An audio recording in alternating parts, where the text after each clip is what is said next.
Hi dear friends, आप सभी का स्वागत है स्टडी विथ राहुल 247 पर। आइए आज के क्लास में हम लोग टीआरई 3 में पूछे गए सभी महत्वपूर्ण प्रश्नों का हल देखेंगे और मेथड प्लस ट्रिक दोनों लगाएंगे। आगामी टीआरई 4 के लिए काफ़ी उपयोगी होगा। आप देखें, शेयर करें और सब्सक्राइब करें। पहला प्रश्न है, किसी संख्या का 8वां भाग 30 है। यानी मान लीजिए संख्या x है, x का 8वां भाग कितना है? 30 है। तो x का मान कितना हो जाएगा? 8 तरीका 24, 240। अब कह रहा है 62% उसी संख्या का कितना होगा? तो 62% का मतलब हो जाएगा 31/50।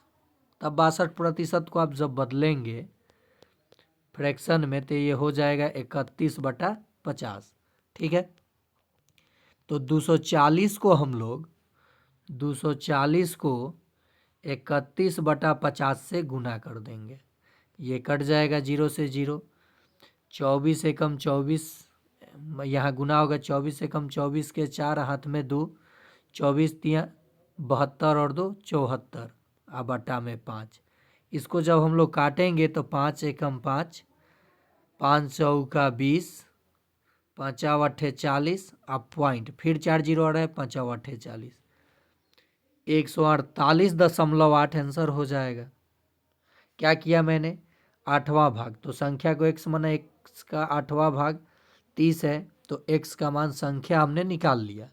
अब 62% का मतलब होता है 31/50। ठीक है, तो 240 को मैंने क्या किया? 31/50 से गुना किया, तो ये हमें मिल गया 744/5। 5 से इसको काटा जब, तो आंसर निकल के आया 148.8। यही आंसर हो गया।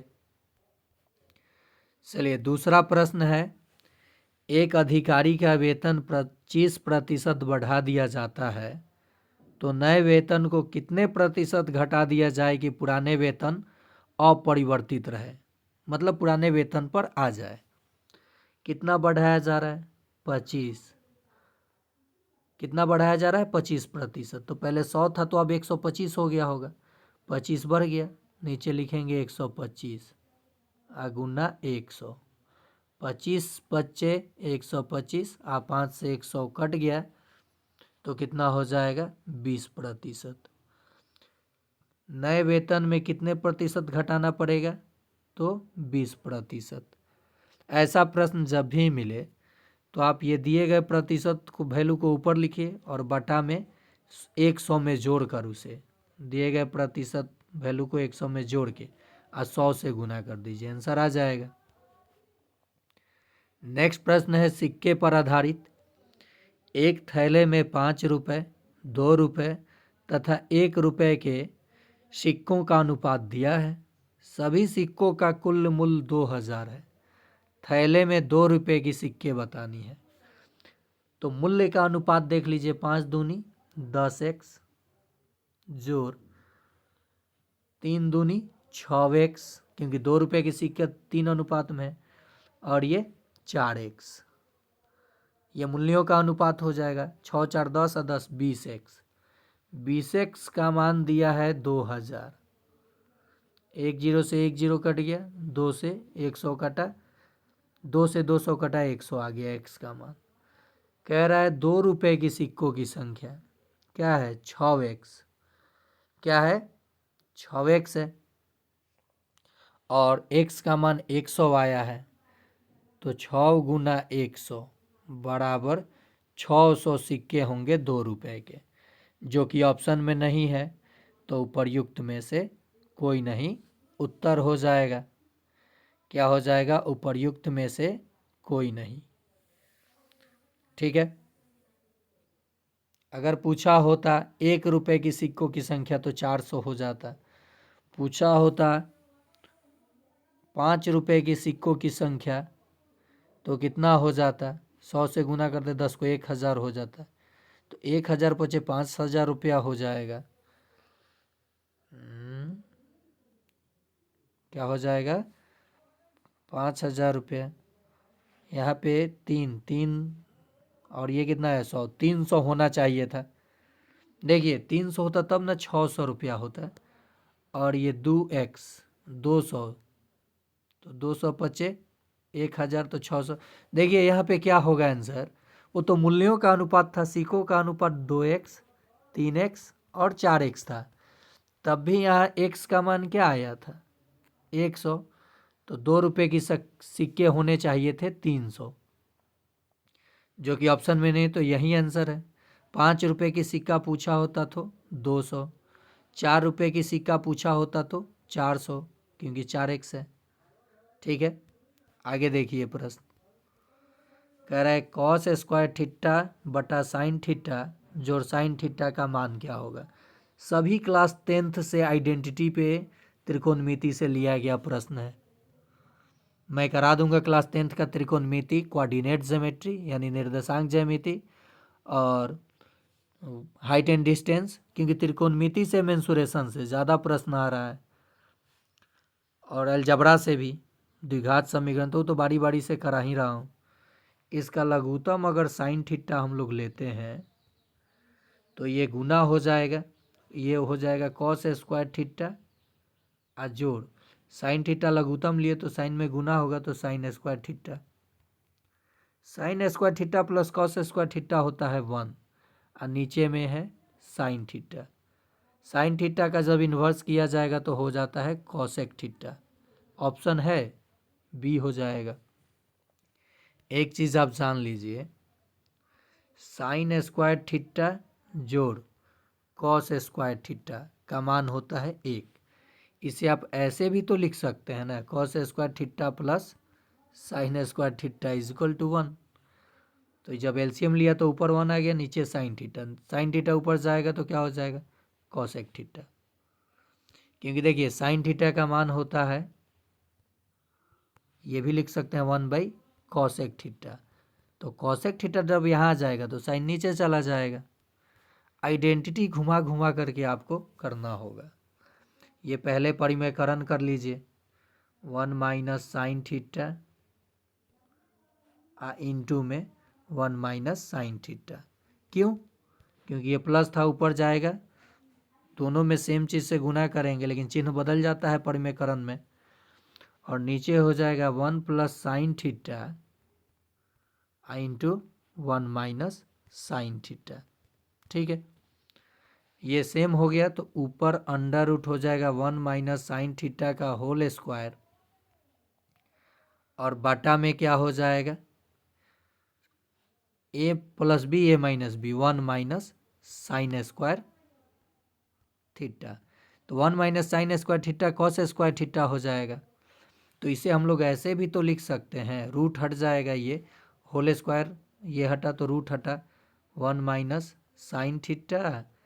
देखिए 1 माइनस साइन स्क्वायर थीटा बराबर होता है कॉस स्क्वायर थीटा, तो रूट हटा तो ये स्क्वायर हट जाएगा कॉस थीटा।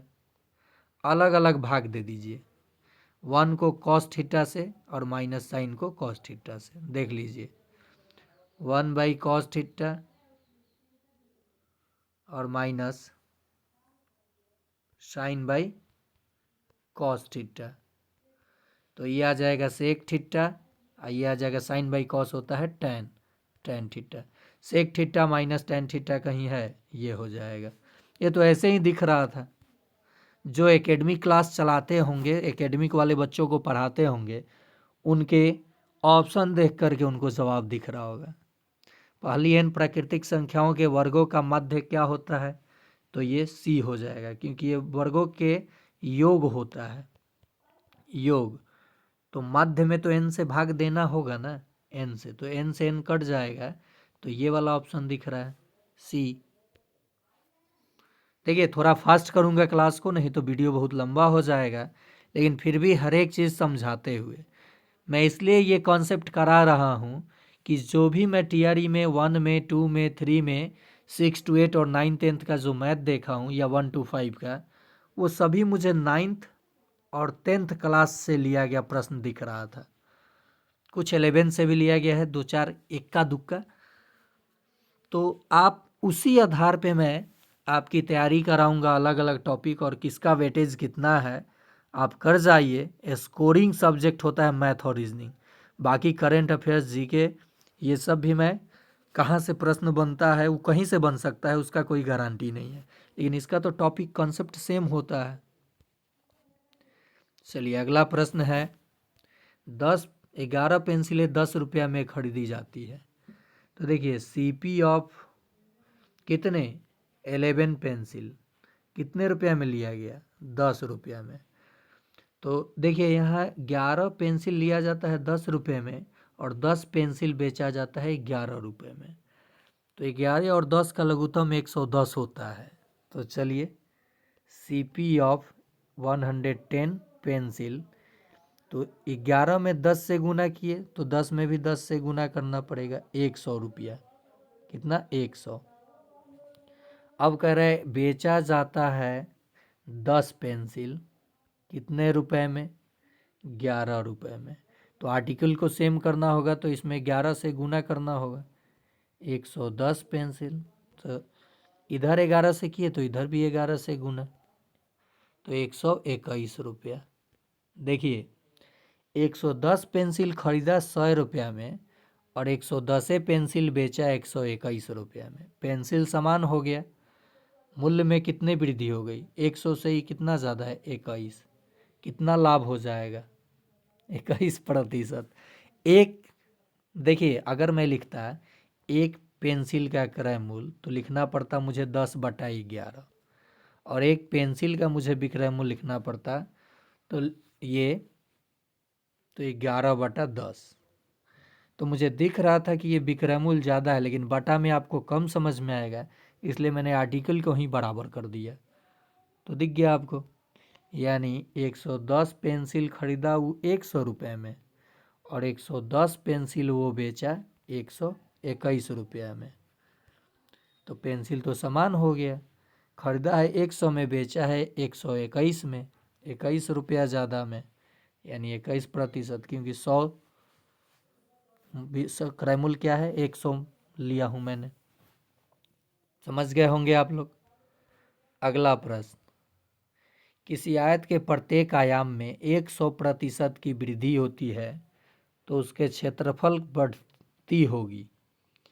मान लीजिए लंबाई 10 था और चौड़ाई भी 10 था, तो क्षेत्रफल लंबाई गुने चौड़ाई 100 हो गया।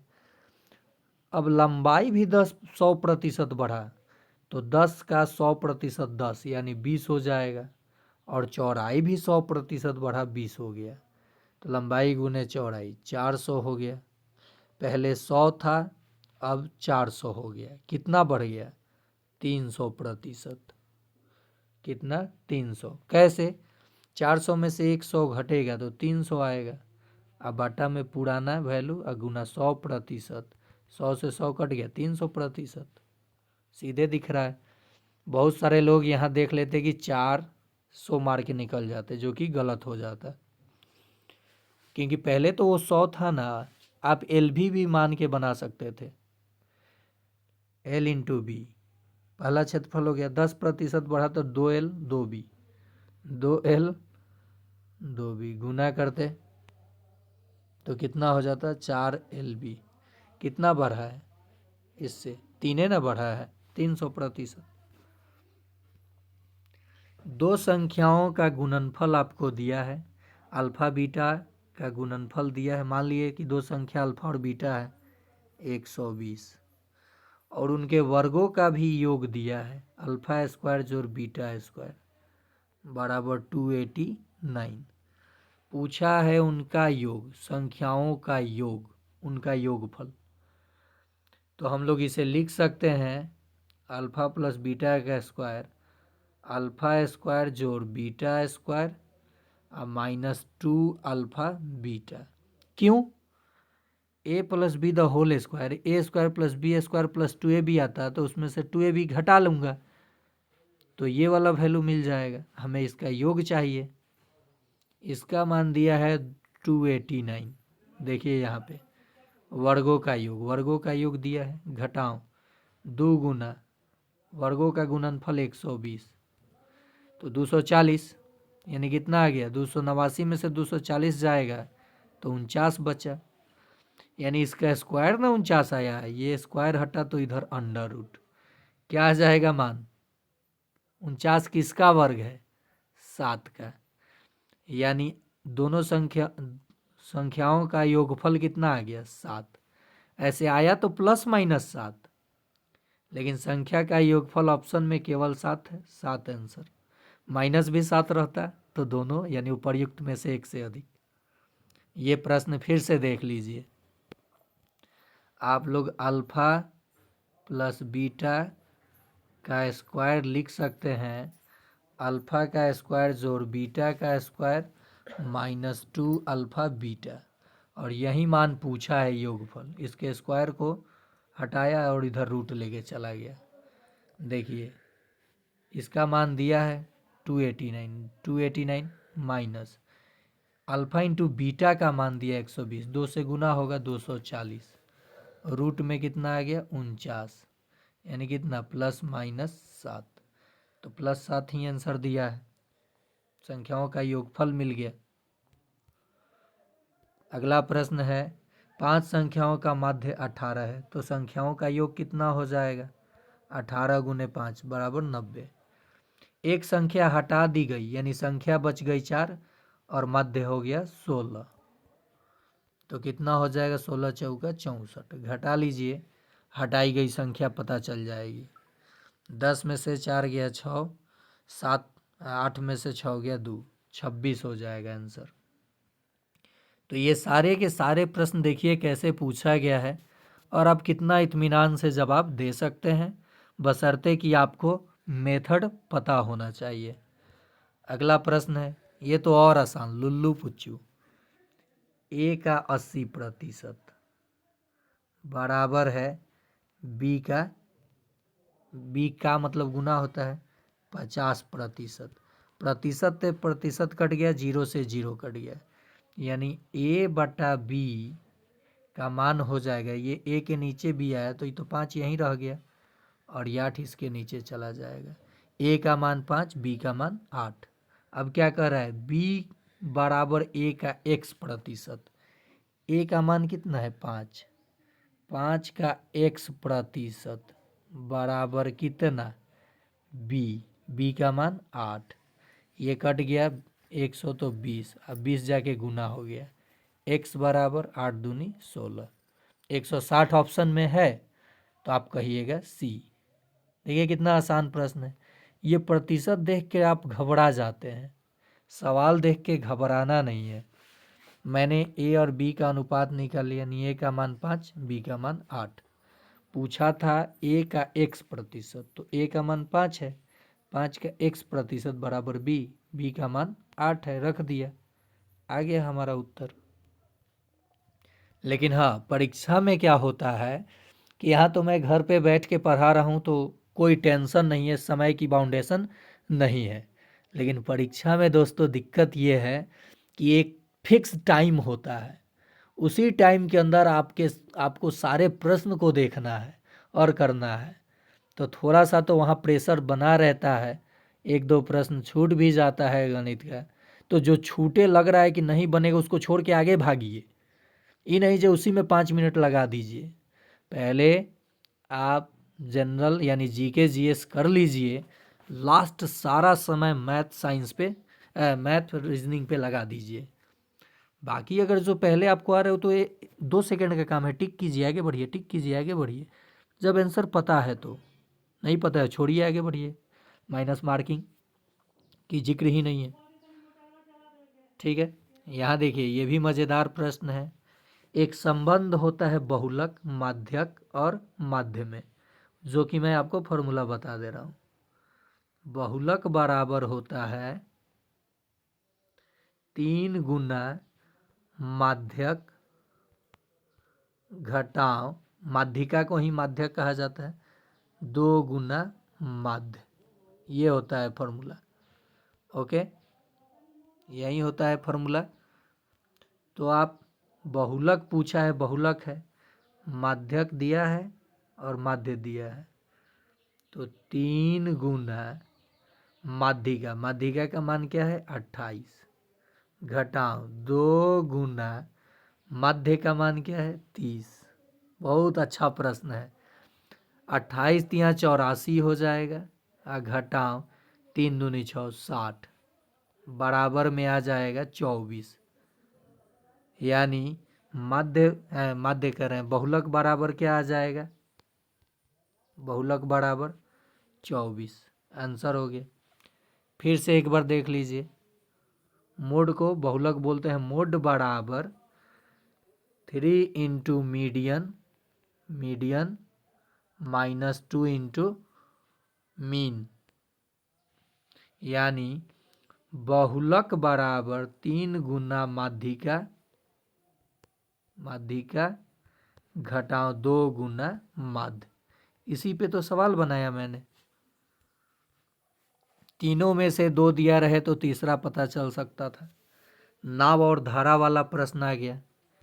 इसका सबसे बेस्ट ट्रिक मैं बता रहा हूँ, बेस्ट ट्रिक। देखिए, विपरीत चाल निकाल लीजिए, ठीक है। एक धारा के अनुकूल 30 किलोमीटर और विपरीत, तो अनुकूल भी निकालिए, प्रतिकूल भी चाल निकाल लीजिए। धारा का चाल पूछे तो अनुकूल चाल, देखिए पहले समझिए चीज़ों को। अनुकूल चाल घटाओ प्रतिकूल चाल आप बटा 2 कर दीजिएगा तो धारा का चाल मिलेगा। अगर नाव का चाल पूछा जाए तो +2 कर दीजिएगा, आधा कीजिएगा तो नाव का चाल मिलेगा।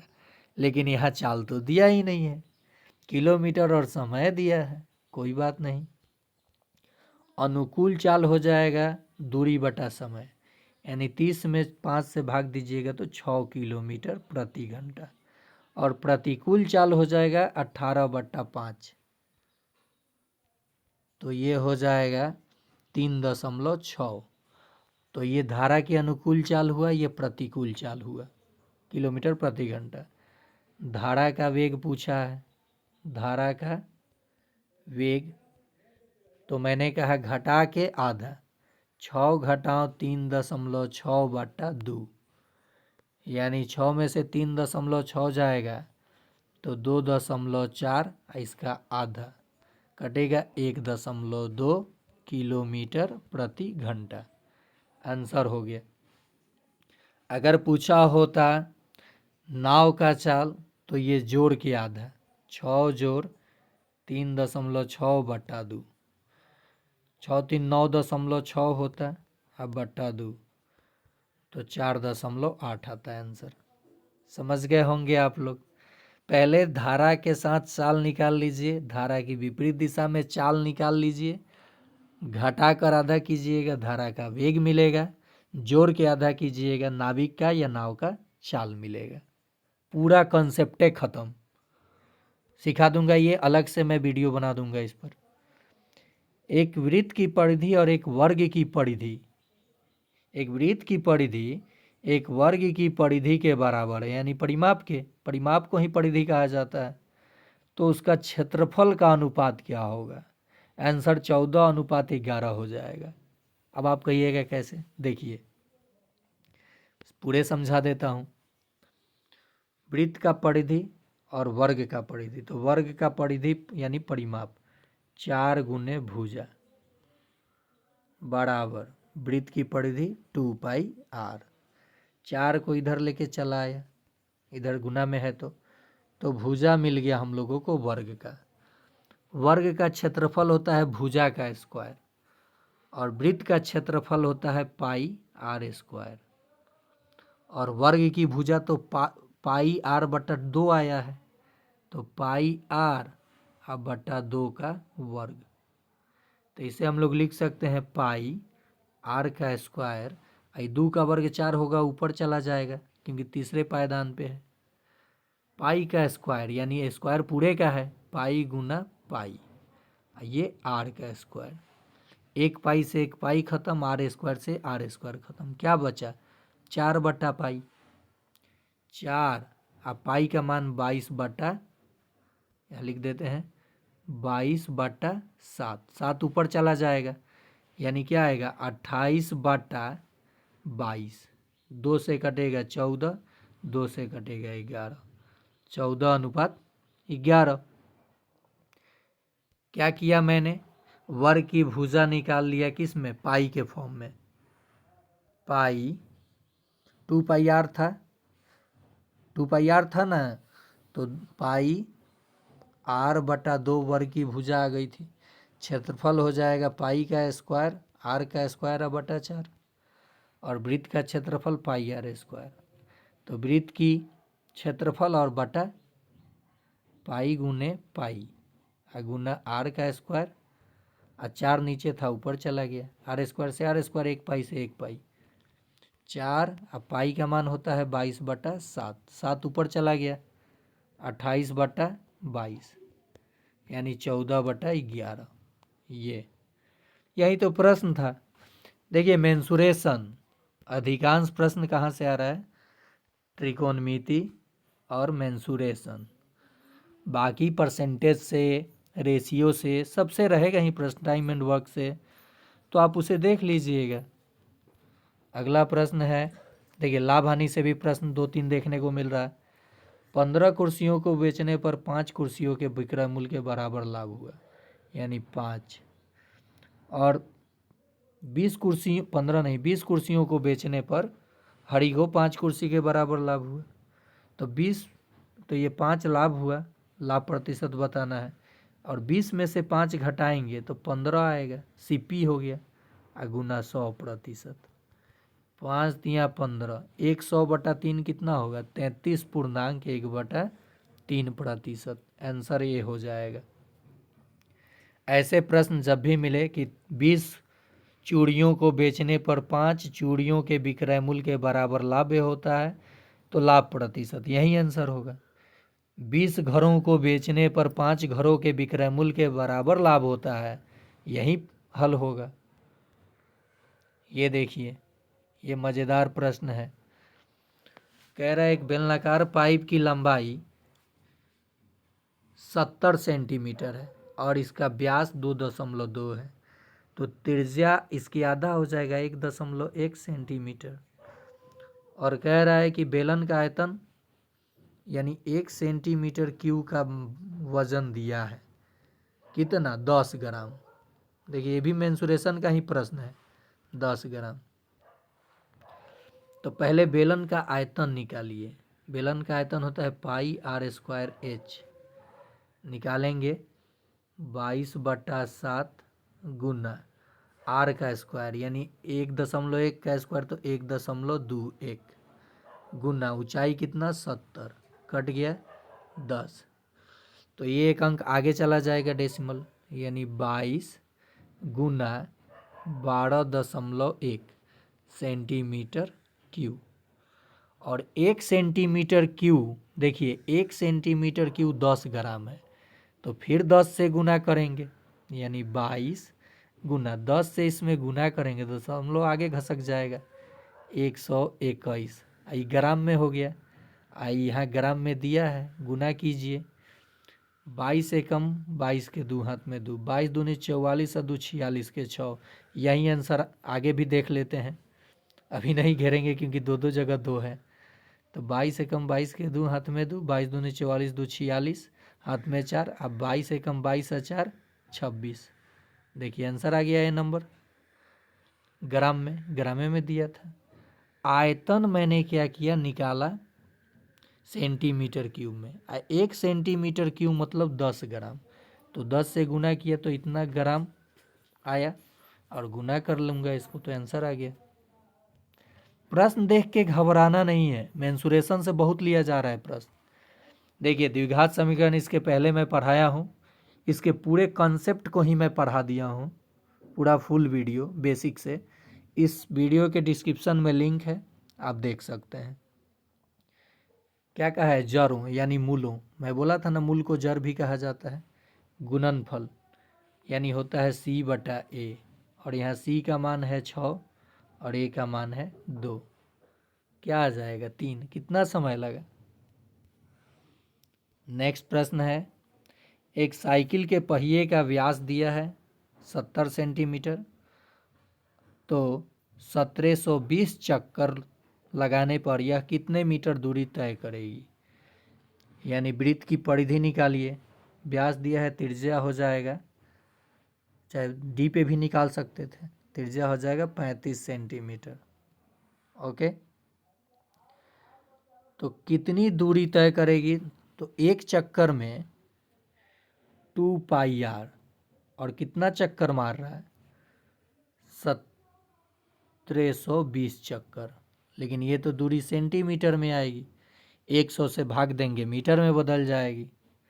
तो देखिए 2 गुने 22/7 गुने त्रिज्या का मान कितना है 35 गुने 1720, ठीक है।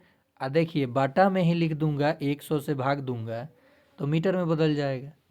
7 पचे 35, 1 0 से 1 0, 5 दूनी 10, 2 से 2 कट गया, क्या बचा 17, यहाँ 0 172 और 22 बचा है। तो 172 में 22 से गुना करेंगे तो देखिए 2 दूनी 4, एक ही ऑप्शन में 4 है, इतना आ जाएगा आंसर। देखिए यहाँ 172 है ना, यहाँ 22 बचा है, और कुछ बचा नहीं बचा। 172 गुना 22, तो 2 दूनी क्या आता है 4, किसी ऑप्शन में 4 नहीं है, यहाँ है। लेकिन ये बीपीएससी का दूसरा एग्ज़ाम होता ना तो मैं डायरेक्ट कहता कि इसे मार दीजिए, आगे बढ़ जाइए। लेकिन बीपीएससी टीआरई का एग्ज़ाम है तो आप गुना पूरा कर लीजिएगा, नहीं तो कभी कभी पता चलता है कि ये भी डाटा मैच नहीं किया, ये भी ऑप्शन है। इसलिए मैं ये सजेस्ट नहीं करूँगा कि सीधे यूनिट डिजिट देख के आंसर मारिए, गुना आप कर ही लीजिएगा। 22 दूनी 44 के 4, हाथ में 4, फिर 22 में 7 से गुना करेंगे तो कितना हो जाएगा 154, और 2 56 के 6, हाथ में 5, और 22 और 5 56, अरे यार 22 दूनी 4 ना था, तो 22 154, 20 7 दूनी 14 140, और 7 दूनी 14 154, और 4 58 ना होगा, हाथ में 5, 22 और 5 नहीं समझे। देखिए गुना कैसे मैं करने के लिए बोल रहा था, 172 गुना 22, 22 दूनी 44 के 4 हुआ, 22 दूनी 44 के 4, हाथ में 4 हो गया, 22 7 7 दूनी 14, 7 दूनी 14 1 15 154, और 4 158 का 8 हुआ, 158 का 8 हुआ, तो 15 ना बचा, और 22 और 15 कितना हो जाएगा बताइए, 37 हो जाएगा, आगे आंसर। लेकिन आप पूरा गुना कर ही लीजिएगा, बीपीएससी है। फिर वही बात, एक चीनी की कीमत में 25% की वृद्धि हो गई तो खपत में कितनी कमी करना होगा, तो 25 1/125, 25/125 यानी 1/5, 1/5 का मतलब होता है 20%। आगे बढ़िए, देखिए फिर मेंसुरेशन से बहुत ले रहा है प्रश्न बीपीएससी। एक तांबे के तार को मोड़कर वर्गाकार बनाया गया है जिसका क्षेत्रफल दिया है, तो वर्ग का क्षेत्रफल होता है भुजा का स्क्वायर, भुजा का स्क्वायर बराबर 121, तो भुजा आ गया कितना √121 यानी 11, तो परिमाप कितना हो जाएगा वर्ग का 4 गुने भुजा यानी 11 बराबर 44, यानी जो टोटल तार था वो कितनी लंबाई का था 44 मीटर। अब उसे बनाया जा रहा है वृत्त, यानी वृत्त की परिधि कितनी हो जाएगी 44 मीटर, कितनी 44 सेंटीमीटर, क्योंकि सेंटीमीटर में दिया है, और वृत्त की त्रिज्या बतानी है यानी आर, ये 2 से कट गया 22, पाई का मान 22/7 गुने आर बराबर 22, 22 से 22 कट गया, 7 जाके गुना हो गया, यानी आर बराबर 7 आंसर। काफ़ी लाजवाब प्रश्न पूछा हुआ है। देखिए ऐसे का तो मैं रामबाण ट्रिक बता रहा हूँ, जब भी किसी क्षेत्रफल वाले प्रश्न में भुजा या त्रिज्या को जितने प्रतिशत बढ़ाया जाए, मान लीजिए x%, तो क्षेत्रफल में कितनी वृद्धि होगी कितने प्रतिशत के रूप में, तो आप लिखिएगा 2x प्रतिशत जोड़ x प्रतिशत का वर्ग आ बटा में 100, आंसर आ जाएगा। कितना बड़ा है 50%, तो 2 गुना 50 जोड़ 50 का वर्ग 2500 अब बटा 100। देखिए कट गया डबल जीरो से डबल जीरो, ये 100 जोड़ के आ गया 25, यानी 125% बढ़ जाएगा। जैसे पूछता प्रश्न, किसी वर्ग की भुजा 50% बढ़ा दी जाए तो उसके क्षेत्रफल कितना प्रतिशत बढ़ जाएगा। क्षेत्रफल वाले प्रश्न में यही ट्रिक मार दीजिएगा, इसको डबल करके यानी 100 आज जोड़ दीजिएगा इसके वर्ग करके 100 से भाग देकर, यानी 100 जोड़ 25 125। तो ये था आज का आखिरी प्रश्न। उम्मीद करते हैं कि आपको मज़ा आया होगा देख करके मैथ का कॉन्सेप्ट। और मैं 1 to 5 में देखिए टीआरई 1 में सेलेक्टेड हूँ, 1 to 5 में सीटेट भी निकाला, फर्स्ट अटैम्प्ट सेकंड अटैम्प्ट। उसके बाद परीक्षा की तैयारी मैं कर रहा हूँ किसी और चीज़ की, लेकिन टीचिंग लाइन से अच्छा जॉब फ्री एकदम माइंड से कोई मुझे नहीं लगता है। हर एक जॉब में पैसा तो बहुत कमा सकते हैं लेकिन प्रेशर बहुत ज़्यादा है। अभी बीपीएससी 17वीं का जो परीक्षा हुआ, पुलिस ने लाठीचार्ज किया अभ्यर्थियों पे, जो कि बहुत ही निंदनीय है। वे लोग आंदोलन अपनी मांग रख रहे थे और आप इस ठंडी में उन्हें इस तरह से, खैर वो जो भी है सरकार की पॉलिसी है। तो उस जगह पे जो लॉ एंड ऑर्डर था सरकार का, सभी लोग लाठी चला रहे थे। क्या पुलिस और अभ्यर्थियों में मतभेद नहीं हुआ? बिल्कुल हुआ।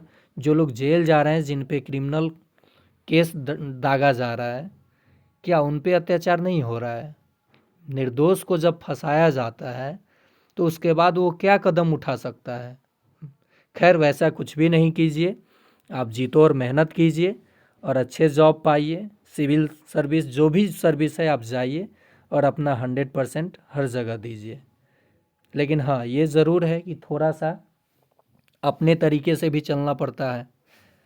तो आज के लिए इतना ही, फिर मिलते हैं हम लोग ऐसे ही रीजनिंग और साइंस के सारे टॉपिक 1 टीआरई 1 टीआरई 2 टीआरई 3 और नए प्रश्नों के साथ। राहुल सर आपके साथ हमेशा बने हैं और बने रहेंगे फ्री ऑफ कॉस्ट।